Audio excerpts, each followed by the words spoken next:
പാവം മോളിക്കുട്ടി. നിന്നോടായതുകൊണ്ടാണ് ഞാനിതൊക്കെ തുറന്നു പറഞ്ഞത്. മറ്റാരും ഇതറിയരുത്.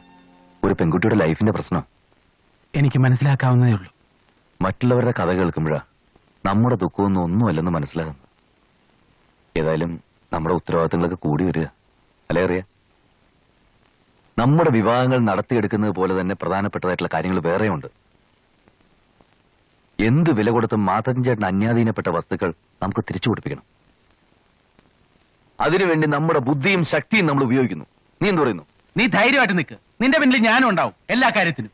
ആ പണിക്കർക്കും മക്കൾക്കും സമാധാനത്തിന്റെ വഴിയാണെങ്കിൽ നമുക്കും സമാധാനം. അതല്ല അടിയാണെങ്കിൽ നമ്മളും അടി. നല്ല പൊരിഞ്ഞാടി കൊടുകൈ പിടികൈ.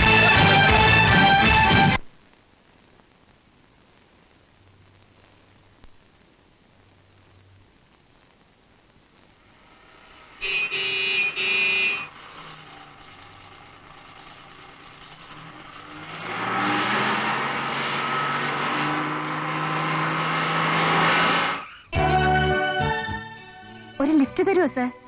പെട്രോളിനൊക്കെ ഇപ്പൊ പഴയതുപോലെയല്ല, ഭയങ്കര വിലയാ. ടാക്സി ചാർജ് തരാന്നുണ്ടെങ്കിൽ പറയുന്ന സ്ഥലത്ത് ഉണ്ടാക്കാം. പിന്നെ ആലീസ് ആയതുകൊണ്ട് അല്പം കൺസെഷൻ തരാം. കൺസെഷനോ കൺസിഡറേഷനോ? കൺസിഡറേഷൻ കൊണ്ടുള്ള കൺസെഷൻ.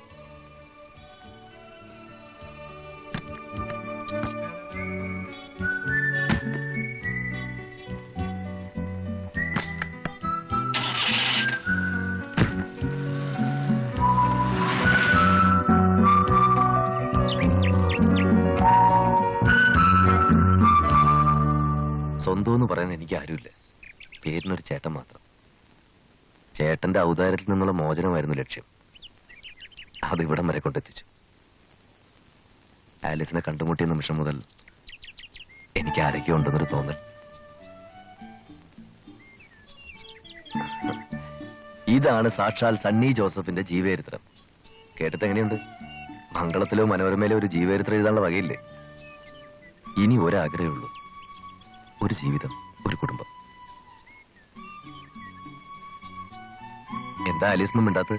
ഒറ്റയ്ക്കൊരു രക്ഷപ്പെടലിന് എനിക്ക് ആഗ്രഹമില്ല. ശാപം കിട്ടിയതാണോ ഞങ്ങളുടെ കുടുംബത്തിനെന്ന് ഞാൻ പലപ്പോഴും ആലോചിക്കാറുണ്ട്. സണ്ണിച്ചനെ എനിക്കിഷ്ടമാണ്. പക്ഷേ എന്റെ കുടുംബം, എന്റെ 2 ചേച്ചിമാർ, അവരുടെ വിവാഹം കഴിഞ്ഞിട്ടേ എനിക്കതിനെക്കുറിച്ച് ചിന്തിക്കാനൊക്കൂ. ഇപ്പോ ആലീസിന്റെയും കുടുംബത്തിന്റെയും പ്രശ്നങ്ങൾ എന്റെയും കൂടി പ്രശ്നമല്ലേ?